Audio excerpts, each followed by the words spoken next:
तुम मुझे उकसा रहे हो। अचानक नील की आंखें हल्की चमक उठी और उसने अपना पैर थोड़ा मोड़ लिया। हालांकि वो कीड़ा बहुत फुर्तीला था, लेकिन नील को पूरा भरोसा था कि वो उसे पकड़ सकता है।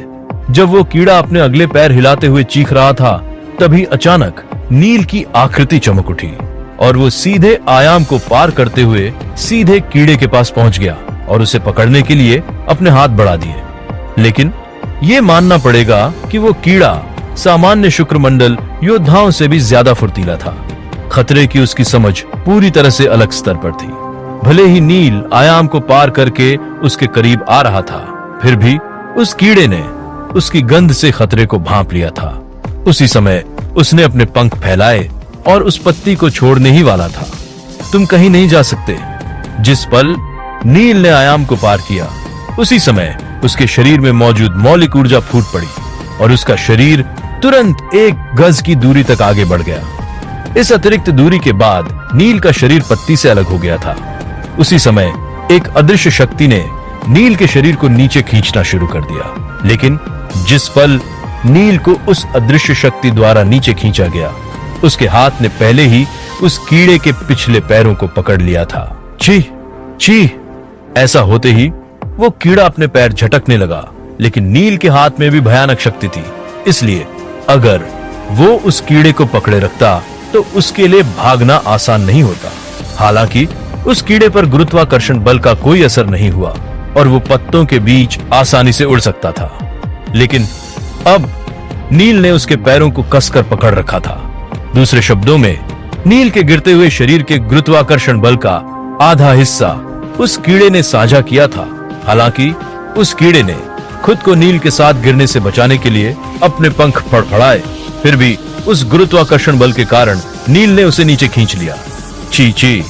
फिर भी वो कीड़ा अपनी सहज प्रवृत्ति के कारण बेतहाशा उड़ता रहा और नील के साथ बाएं और दाएं चक्कर लगाते हुए नीचे गिरता रहा। दूसरी तरफ राजकुमार योगेश अभी भी 27वीं मंजिल पर रत्नों की खुदाई कर रहा था। पत्तियों की परत के नीचे एक बड़ा मेघ पत्थर दबा हुआ था। इस तरह का रत्न बहुत कीमती था, इसलिए राजकुमार योगेश स्वाभाविक रूप से इसे जाने नहीं दे सकता था। लेकिन जिस पल उसने अपनी कुदाल घुमाई, तो उसने अचानक एक आकृति को अपने पास से गुजरते देखा। वो आकृति चारों ओर चक्कर लगाते हुए नीचे जा रही थी। उस दृश्य को देखकर वो दंग रह गया। इस जगह पर बहुत सख्त नियम थे, यहाँ तक कि सूर्यमंडल का योद्धा भी न तो उड़ सकता था और न ही गिरने के बल का प्रतिरोध कर सकता था। लेकिन उसने अभी अभी एक आकृति को स्पष्ट रूप से देखा था, इसलिए राजकुमार योगेश जल्दी से पत्ते के किनारे पर गया। लेकिन एक नजर देखने के बाद ही उसका चेहरा आश्चर्य से भर गया। पार्थ भाई! उसने देखा कि नील एक नीले कीड़े को नीचे घसीट रहा था, जबकि वो कीड़ा किसी बिना सिर वाली मक्खी की तरह पेड़ के चारों ओर चक्कर लगा रहा था। आखिर हो क्या रहा है? राजकुमार योगेश को थोड़ी हैरानी हुई। राजकुमार योगेश अकेला योद्धा नहीं था जिसने वो दृश्य देखा था।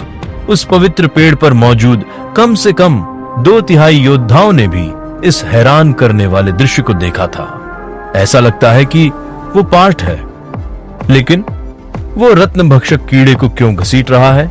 मैंने तो सुना था कि केवल सूर्यमंडल के शक्तिशाली योद्धा ही रत्न भक्षक कीड़े को पकड़ सकते हैं। फिर भला पार्थ ऐसा कैसे कर सकता है? वहीं सबकी निगाहों के सामने नील का शरीर तेजी से नीचे गिरता रहा। अंत में वो उस पेड़ के नीचे गिर गया और प्रकाश चक्र में गायब हो गया। लेकिन गायब होते समय नील ने उस कीड़े को भी अपने साथ खींच लिया और गोपुरम के बाहर प्रकट हो गया। इस समय दीपिका एक योद्धा से मुस्कुराते हुए मोल भाव कर रही थी। दीपिका के अनुसार इस योद्धा के पास कम से कम 10 जीवन पत्थर मौजूद थे। वो जानती थी कि नील जीवन पत्थरों को सबसे अधिक महत्व देता है, इसलिए भले ही उसे थोड़ा नुकसान हो, फिर भी वो उस योद्धा से सभी जीवन पत्थर निकलवा लेगी। लेकिन उसी समय उसे अचानक एक तेज आवाज सुनाई दी। फिर कीड़े की तेज आवाज आई। जब दीपिका ने अपना सिर घुमाकर देखा तो उसकी आंखें हैरानी से बड़ी हो गई और उसने चिल्लाते हुए कहा, पार्थ भाई, ये तो एक रत्न भक्षक कीड़ा है। यहाँ तक कि गोपुरम के बाहर रत्नों का व्यापार कर रहे बाकी योद्धा भी इस दृश्य की ओर आकर्षित हो गए। बाहर आने के बाद नील के शरीर पर पड़ने वाला गुरुत्वाकर्षण बल भी समाप्त हो गया था। इसलिए उस कीड़े ने अपने पंख फैलाए और नील को आकाश में खींच लिया। लेकिन भला नील उस कीड़े को कैसे सफल होने दे सकता था? एक गहरी सांस लेने के बाद उसने जोर से अपनी कमर घुमाई और अपने शरीर को झुलाते हुए उस कीड़े की पीठ पर चढ़ गया। लेकिन उस कीड़े की प्रतिक्रिया भी बेहद फुर्तीली थी। ये कहा जा सकता है कि वो सामान्य शुक्र मंडल के योद्धाओं से कहीं आगे निकल गया था। अगले ही पल उसने अपने आगे के 2 पैरों को मोड़ा और नील की ओर वार कर दिया। ये देखकर नील ने उपहास किया और उसने बड़ी ही फुर्ती से उन हमलों को चकमा दे दिया। फिर उसने अपने हाथ को गदा की तरह उपयोग किया और उस कीड़े की पीठ पर एक जोरदार वार किया। बूम! एक जोरदार आवाज के साथ उस कीड़े की पीठ पर मौजूद शल्क फट गया और उसके फड़फड़ाते हुए पंख भी टूट गए, जिससे उसका शरीर नीचे की ओर गिर गया। धम! जिस पल वो नीचे गिरने वाला था, तभी नील का शरीर थोड़ा झुका और उसने अपना बायां पैर मोड़कर उस कीड़े के सिर को घुटने से दबा दिया। इसलिए उसका सिर कुचल गया। लेकिन उस कीड़े की जीवन शक्ति भी बहुत मजबूत थी और वो अपने सिर के बिना भी लगातार अपने पैरों को हिलाता रहा। लेकिन थोड़ी देर संघर्ष करने के बाद उसके पैर धीरे धीरे सख्त हो गए और उसकी जीवन शक्ति भी समाप्त हो गई। इसके बाद नील ने अपने शरीर से धूल को झाड़ा और उस कीड़े के शरीर से नीचे कूद गया। इस समय दीपिका पहले से ही नील की तरफ आ रही थी। क्योंकि वो जल्दी में थी, इस वजह से उसके पास रत्नों के ढेर को अपनी भंडारण अंगूठी में डालने का समय भी नहीं था। इसके बजाय उसने उन रत्नों को सीधे अपने कपड़ों में समेटा और नील के पास आते हुए पूछा, पार्थ भाई, आपने इस रत्न भक्षक कीड़े को कैसे पकड़ा? ओह, तो इस कीड़े को रत्न भक्षक कीड़ा कहा जाता है? नील ने शांति से सिर हिलाते हुए कहा। उसी समय राजकुमार योगेश भी प्रकाश चक्र से प्रकट हुआ और दौड़कर पास आ गया। प्रकाश चक्र से बाहर निकलते ही उसने देख लिया था कि नील ने पहले ही रत्न भक्षक कीड़े को वश में कर लिया था। इसलिए उसके चेहरे पर आश्चर्य और खुशी का भाव प्रकट हुआ। न केवल राजकुमार योगेश, बल्कि रत्नों की खुदाई कर रहे सभी योद्धाओं ने भी प्रकाश चक्र को छोड़ दिया और नील के पास आने लगे।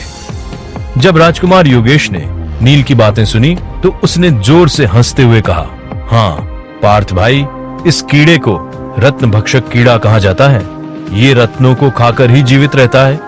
राजकुमार योगेश की बातें सुनकर नील ने उन प्रतिभाशाली योद्धाओं को देखा जो लगातार दौड़ रहे थे, तो उसके चेहरे पर एक अजीब भाव दिखाई दिया। भले ही वो कीड़ा रत्नों को खाकर जीवित रहता हो, लेकिन उसका कोई खास मूल्य नहीं होना चाहिए, है ना? बस उसके पेट में थोड़ा ज्यादा रत्न मौजूद था। तभी उसे किसी की आवाज सुनाई दी, पार्थ, मैं तुम्हें सलाह दूंगा कि इस कीड़े से दूर रहो, वरना तुम मारे जाओगे। ये सुनकर नील की भौहें थोड़ी सिकुड़ गईं। वो पेरियार दैवीय साम्राज्य के युवराज विमर्श की आवाज थी। लेकिन नील ने उस धमकी को गंभीरता से नहीं लिया। आखिरकार इन प्रतिभाशाली योद्धाओं में से कोई भी उसे धमकी नहीं दे सकता था। यहाँ तक कि युवराज विमर्श भी इस योग्य नहीं था। सच कहें तो नील की ताकत उन योद्धाओं से कहीं अधिक थी। ये एक ऐसा तथ्य था जिसे कई प्रतिभाशाली योद्धा और राजकुमार स्वीकार करने को तैयार नहीं थे। चूंकि युवराज विमर्श ने उसे धमकी देने की हिम्मत की, इसका मतलब था कि रत्न भक्षक कीड़ा किसी बड़ी चीज से संबंधित होना चाहिए और उसमें कुछ रहस्य छिपे होने चाहिए। लेकिन नील अभी भी हल्के से मुस्कुरा रहा था और इसके साथ ही उसकी नजर भीड़ से गुजरती हुई युवराज विमर्श पर पड़ी। मारा जाऊंगा? क्या तुम मुझे मारोगे? वहीं युवराज विमर्श ने भी उस रत्न भक्षक कीड़े को घूर कर देखा। उसे उम्मीद नहीं थी कि नील उस कीड़े को अपने नंगे हाथों से मार डालेगा।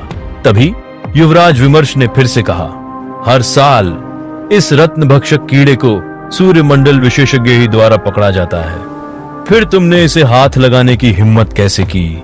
ये सुनकर नील ने अपनी नजर राजकुमार योगेश की तरफ घुमा ली।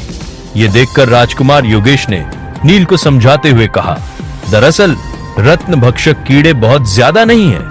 हर साल सिर्फ 30 से 40 कीड़े ही दिखाई देते हैं, लेकिन शुक्रमंडल के विशेषज्ञ भी इन कीड़ों को नहीं पकड़ पाते, इसलिए ये काम सूर्यमंडल के विशेषज्ञ व्यक्तिगत रूप से करते हैं। क्या ये कीड़ा बहुत महत्वपूर्ण है?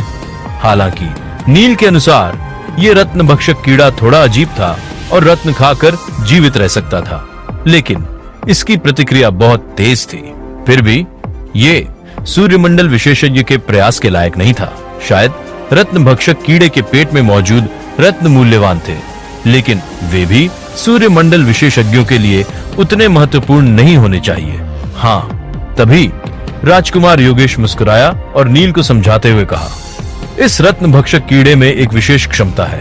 ये अपनी इच्छा अनुसार पेड़ के किसी भी पत्ते को काट सकता है। तो क्या हुआ? नील अभी भी हैरान था। राजकुमार योगेश को भी पता था कि नील ये सवाल पूछेगा, इसलिए उसने नील को समझाना जारी रखा।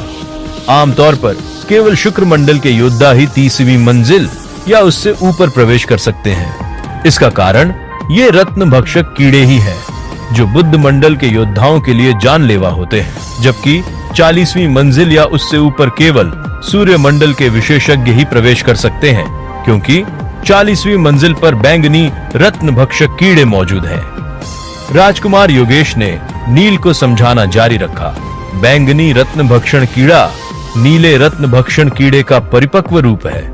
महत्वपूर्ण बात यह है कि 45वीं से 47वीं मंजिल पर कुछ अनमोल रत्न मौजूद है। उन महत्वपूर्ण रत्नों में से एक को आत्मा स्रोत पत्थर कहा जाता है, जो कि दैवीय साम्राज्यों के लिए बहुत महत्वपूर्ण है। लेकिन कोई सूर्यमंडल योद्धा भी उन पत्तियों की परत को नहीं तोड़ सकता। यहाँ तक कि कोई सूर्यमंडल योद्धा भी उन पत्तियों की परत को नहीं तोड़ सकता है। ये सुनकर नील की पुतलियां सिकुड़ गईं। नील ने सूर्यमंडल विशेषज्ञों की ताकत अपनी आंखों से देखी थी। सबसे हाल ही में जब पेरियार सम्राट ने उस पर हमला किया था, तब नील ने उस हमले की ताकत को हस्तांतरित कर दिया था, जिसने पूरी पर्वत श्रृंखला को ही नष्ट कर दिया था।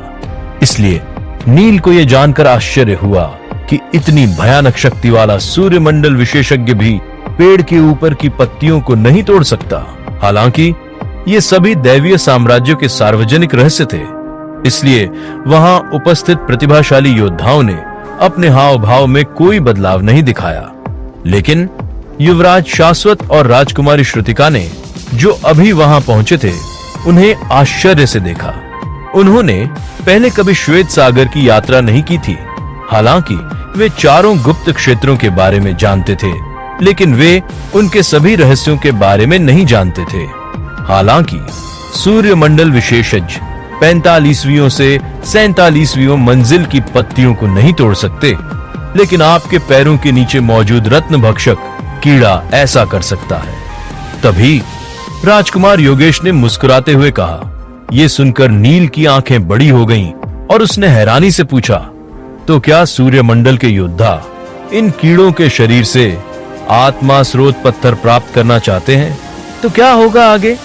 और क्या उस कीड़े को मारने की वजह से नील को किसी बड़ी सजा का सामना करना पड़ सकता है, या फिर उसके पास इस समस्या का कोई समाधान होगा?